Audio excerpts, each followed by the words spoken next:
Greetings, ladies and gents, and welcome to this latest narration in the web series Wearing Power Armor to a Magic School. If you're new to the series, there is a playlist listed down below in the description. And as always, I hope that you enjoy Chapter 38, A Call to Distant Lands. 10 minutes had passed since the start of this journey, and the forest was already starting to thin out into something that more resembled quiet, peaceful, rural farmlands. Although the whole ride was anything but peaceful. My mind had been preoccupied with my unexpected displacement in time, but more concerningly, the impact that it had on the whole crate predicament and the timer that ticked closer and closer towards an inevitable oblivion. Though thankfully, I still had options open to me, which meant that I could do more than just sit around worrying. I was doing everything I could to make up for lost time, to make sure that I would have all the intel necessary to carry out the final leg of this operation the instant I stepped foot into town. My drones were helping me in that venture, all three of them. My eyes were glued to each and every one of their flight patterns as they zipped across open skies, through a disconcertingly empty airspace. It was wild to see just how empty everything was here, whereas every square inch of Earth's airspace, across every imaginable altitude, was sectioned off into hundreds of thousands of partitions. Nothing like that existed here. It was just empty skies, save for the occasional flock of birds or strange magical artifice that whizzed by every minute or so. This made making a mad dash towards the town relatively simple, as the flight of drones kept at their full speed, destined to triangulate the signal to a precise location and tasked with mapping out the local area as best they could. This would give me a local map and rudimentary directions when reaching town, expediting my rush towards wherever the heck the crate currently was. But why'd it have to be in a fecking town of all places? I thought to myself, quietly hoping that it wasn't in any central or residential location, because if it did go off in the middle of the night at that, I didn't even want to imagine the collateral and fallout that would result from the disaster. I was practically glued to my hut before a series of successive dings coming from the cabin door completely derailed my train of thought. This was followed abruptly by a soft, skittish voice belonging to the Lord Larsher's aide. "Excuse the intrusion, Cadet Emmerbooker, but Lord Larsher requests your presence in the main parlor." It still boggled my mind how this whole train car was arranged, because it literally was just that, a train car, complete with individual cabins, and a large parlor where the main entrance was located. I took a moment to compose myself with an inward sigh before getting up and out of my seat and towards that folding door. There was nothing else I could do with the drones anyway. They were more or less on their own now, and any attempt at trying to play reconnaissance drone operator would inevitably lead to a worse result than what the Smart Adaptive Systems, SAS, were capable of when left to their own devices. Besides, the battlefield management system would ping me if any urgent orders were needed, and it wasn't like I needed an excuse to shut myself off from the world to address those issues if it came to it. Opening that folding door, I was met with the sight of a short, hooded elf who stood about a head shorter than my out-of-the-suit height. She looked at me pleasantly enough, not showing any signs of being bothered by the hulking mass of metal, nor the two unwavering lenses that stared down at her. "Are the accommodations to your liking, Cadet Emmerbooker?" The young woman spoke in what could only be described as a more genuine version of your typical customer service tone of voice. "Yes, thank you. I don't really see the need for it, considering this whole ride is supposed to take a half an hour, but I appreciate the gesture. And the privacy," I acknowledged with a single nod. "It is our pleasure, my lady. We pride ourselves in a strict adherence to social decorum. Now, if you'll follow me." She began leading the way towards the parlor, which was again excessive and completely unnecessary, given that it was 20 feet away from the narrow corridors flanked by both sides by rooms and cabins. Entering the parlor, I still felt the same strange offness I felt the moment I entered the carriage. And it wasn't the fact that the interior space was giving the EVI another non-Euclidean error-ridden panic attack. Nor was it because of the small gaggle of bards in the corner of the train car-sized space that serenaded us with music befitting a Castles and Wine-Rooms session. It wasn't even because of the impossible smoothness of the ride that stood in stark contrast to the bumpy ups and downs clearly seen through the windows. It was because, where are my manners? Would you care for some tea, Cadet Emmerbooker? Perhaps some Twilight tonic? I must apologize for the limited offerings I have in stock. The royal warrant for this venture came in as an unexpected and abrupt, urgent request. We scarcely had enough time to reorganize our stores for this impromptu journey. It was because everyone, from the aide to the Lord himself, was playing nice. No, I'm fine, thanks. I can't really drink, let alone eat in this thing, so I'm afraid I'm going to have to pass on all of that. Thanks. I managed out as best as I could given the weight of the world bearing down on me. I see. Apologies if I have transgressed in any way, Cadet Emma Booker. I did not realize you were under a vow of seclusion or an oath of knightly resolve. Excuse me, what now? A vow of seclusion or an oath of knightly resolve, he reiterated with a smile. I assume the reason why you refuse the hostly courtesies of the expectant decorum to be due to your commitments to higher values overruling the appropriate responses of a guest, the elf continued, before suddenly and abruptly shifting his course in the conversation once more. However, if both my assumptions are incorrect, I must apologize for any infractions occurred to your personal honor, Cadet Emma Booker. It would seem as if my transgressions know no bounds on this fair night.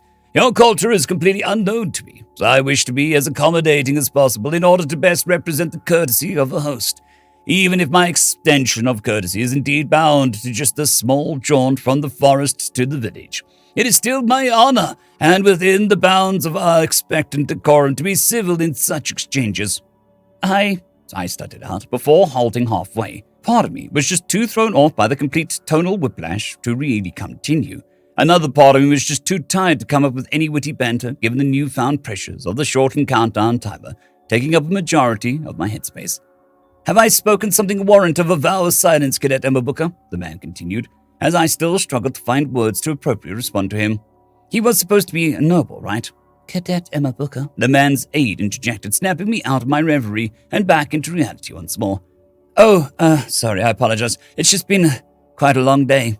I imagine it must have been, that dispatching of the beast of unknown origin, and one which eludes even the town's adventurers, must have been quite draining. Yeah, it was, which reminds me, do you mind if I ask you a few things about it? Yeah, of course, by all means.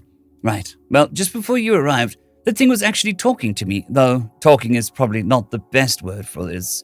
Its eyes glowed this sort of yellow color, and it sounded like something was speaking through it. I was wondering if you knew what that was all about. Ah, the forest. I must beg your pardon on behalf of the Nexus, Cadet Emma Booker.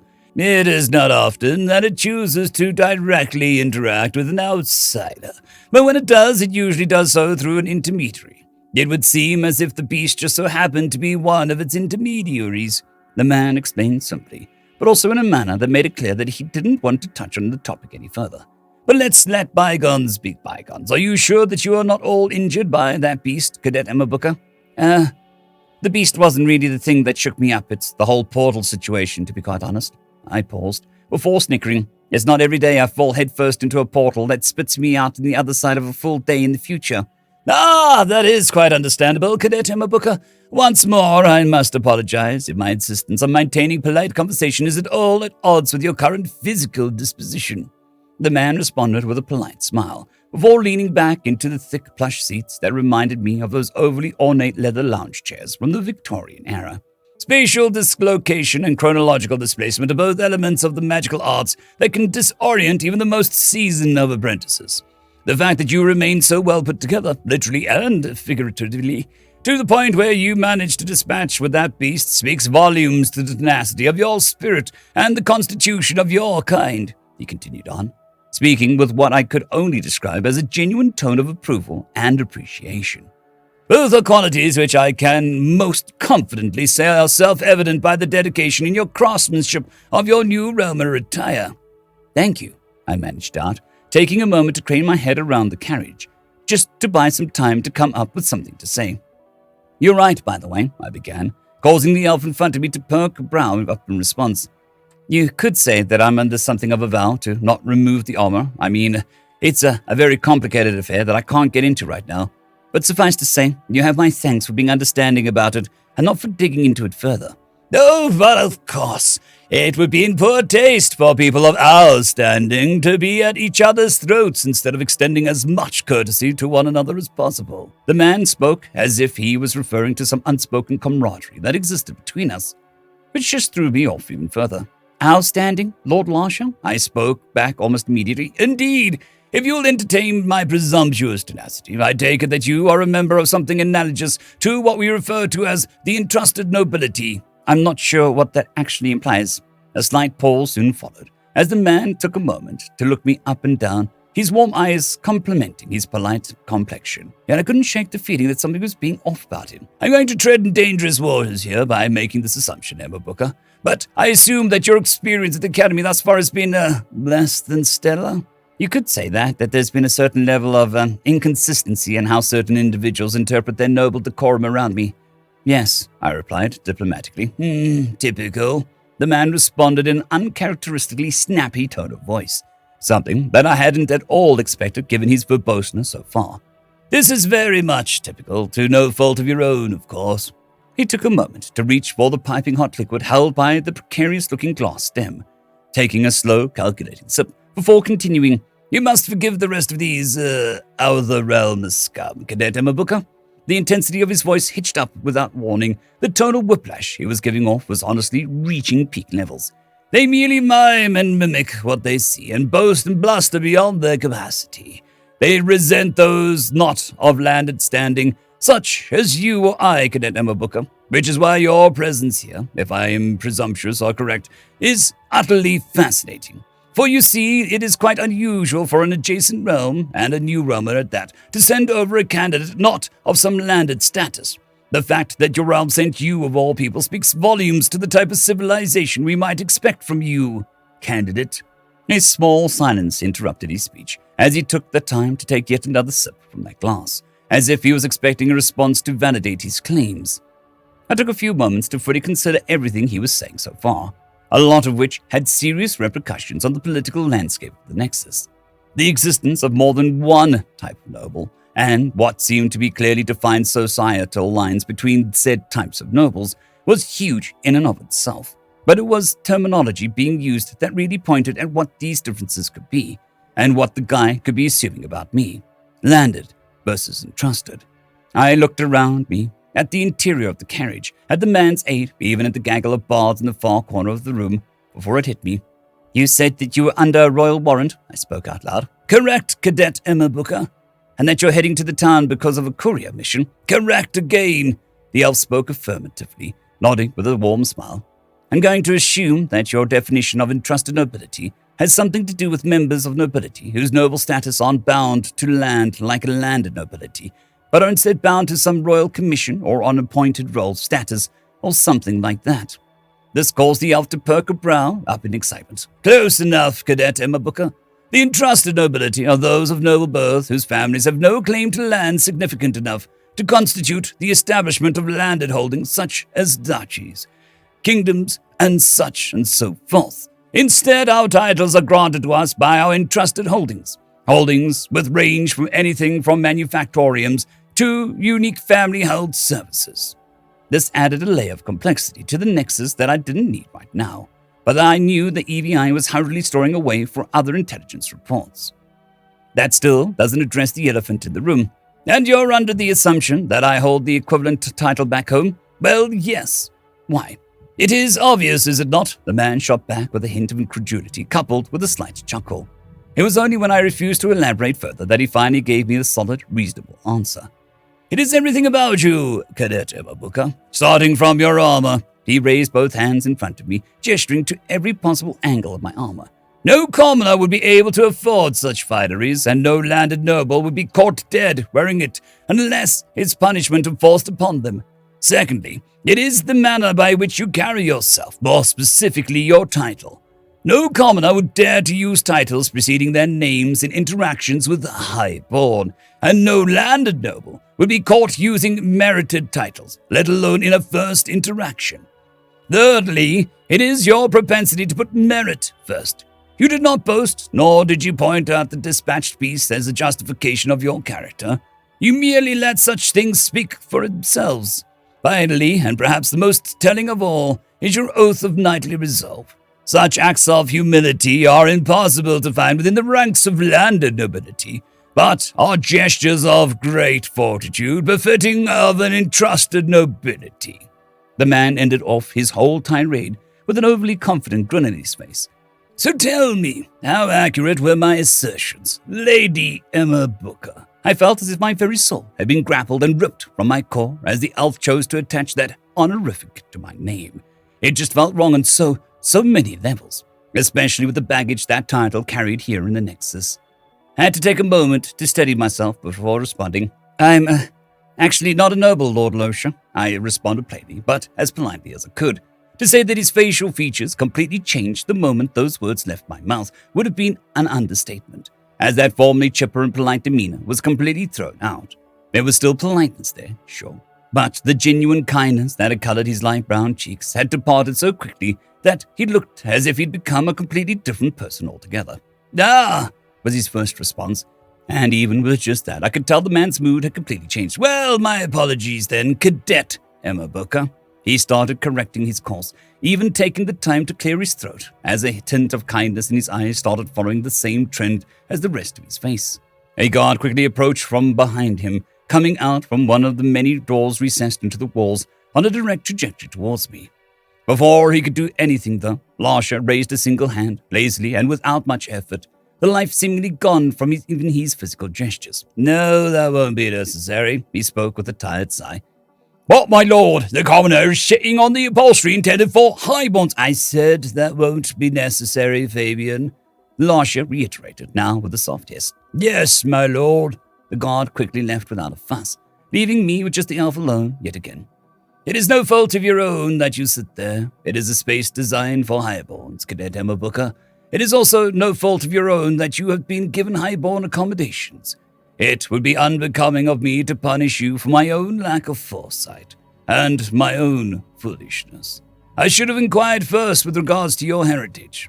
However, considering you are a student of the Transgression Academy, I nominally assumed that you have some noble heritage." The man shrugged, speaking to me in what could only be described as a dismissive, almost disappointed tone of voice. "But that being said, I believe it is best that we cut our conversation short. I have nothing further to discuss with you, and I permit you to retire to the quarters set aside for you. You will not be relegated to the commoners section, do not worry.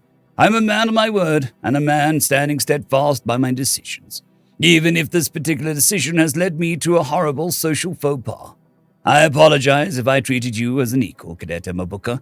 I had not wished to infer such violations of noble decorum." He began pinching the bridge of his nose, taking a moment to openly sigh before turning towards me once more. "Do you have something else to discuss, Cadet Emma Booker?"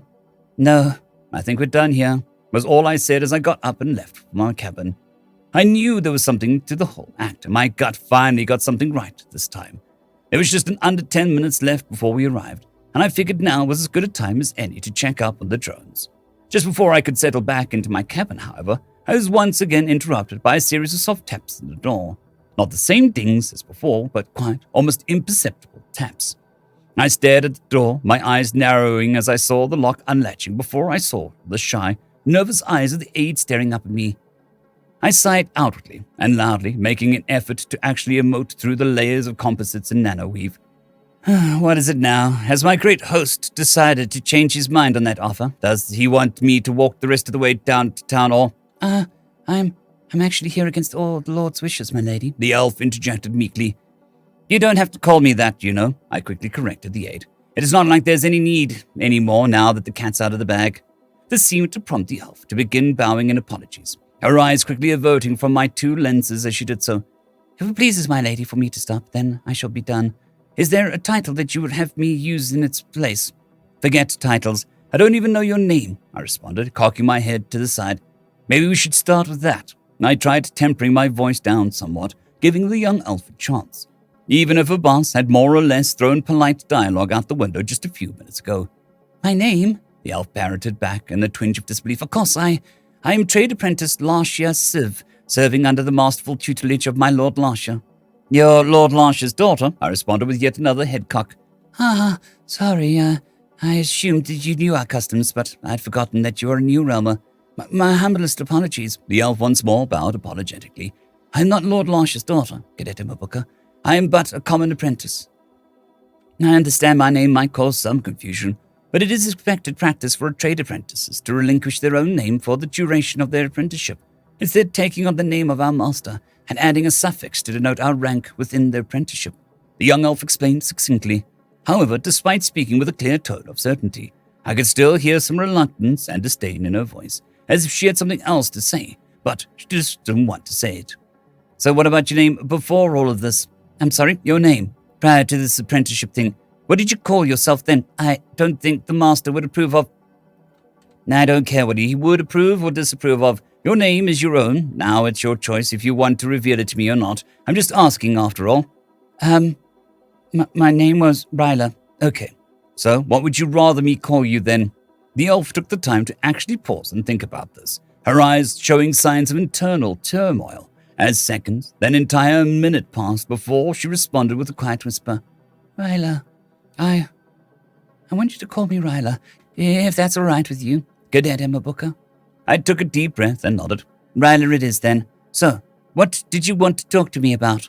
That question seemed to send the elf into a bit of a nervous frenzy, as she looked all around her before entering a small cabin and closing the door shut behind her. I just wanted to ask, as a commoner, from one of the commoner to another, how are you able to be so confident in the presence of a noble? I understand that you may be in some manner of armed force, given your rank and your armor, but even the most seasoned warriors buckle under the pressure of a one-on-one audience with the noble. I cannot for the life of me comprehend just how you were able to hold your own without relinquishing a single inch of your own pride and honor. I've been with Lord Larsh's service for just under 15 years now, and even after nearly 2 decades, I still find it difficult to maintain eye contact with a highborn for longer than I am permitted to. How do you do it, Cadet Emma Booker? How do you act as if you are equals? How? Simple. Because we are equals, Ryla. I stopped the elf before she could even continue, as I spoke without a hint of hesitation, as if it was something that needed to be said before everything else. Everything else just stems from that. But you are not equals. You're a commoner like me. Where I come from, the distinctions you get are all earned. If you're military, that's a rank. If you're an academic, that's also a rank. If you're a civil servant, rank again. And all ranks are earned. Even then, outside of your profession and or command structure, everyone's equal.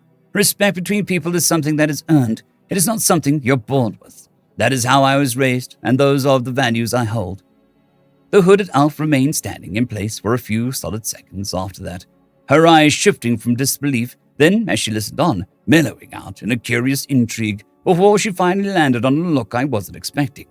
A look of pining for something better than the world she knew. That sounds like an impossible place, she admitted, but it sounds like a really nice place as well.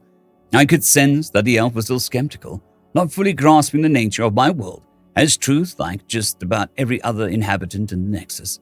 But unlike my other encounters, something was different about this one, as her gaze seemed to drift into a daydreaming state of reverie, letting out a longing sigh that ended with a soft laugh. I'd like to visit such a world someday, she spoke with a gratitude in her voice as she held up the sides of her hood, draping it over her face a moment after. Thank you, Cadet Emma Booker. Ryla spoke confidently, following it up with a respectful bow. Thank you for letting me know the existence of such a fantastical place. It was at that point that I knew that I had to do something, and so, with a few minutes left on the clock before we reached the town, I got up from my seat to place both my hands on her shoulders. It's only fantastical because this place makes it seem that way, I managed out with a smile. And hey, who knows? Maybe one day, right? We'll see how things go. The elf looked up at me with an expectant gaze, before suddenly the cart came to a halt, as the both of us looked out the cabin window to see the town's guard houses looming over us.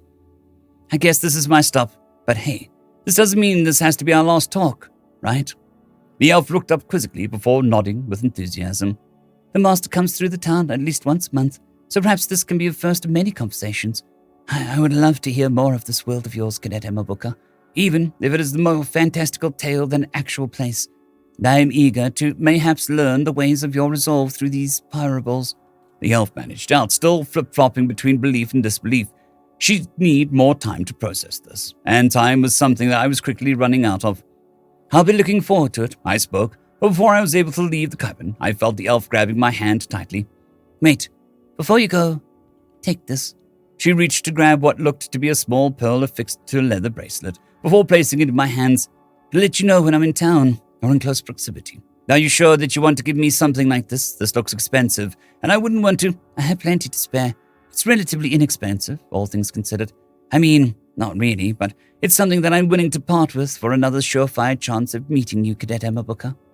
With one final exchange of smiles, my own hidden beneath a thick layer of metal, I promptly left the cabin, Walking through the now empty parlor, Lord Lasher nowhere in sight.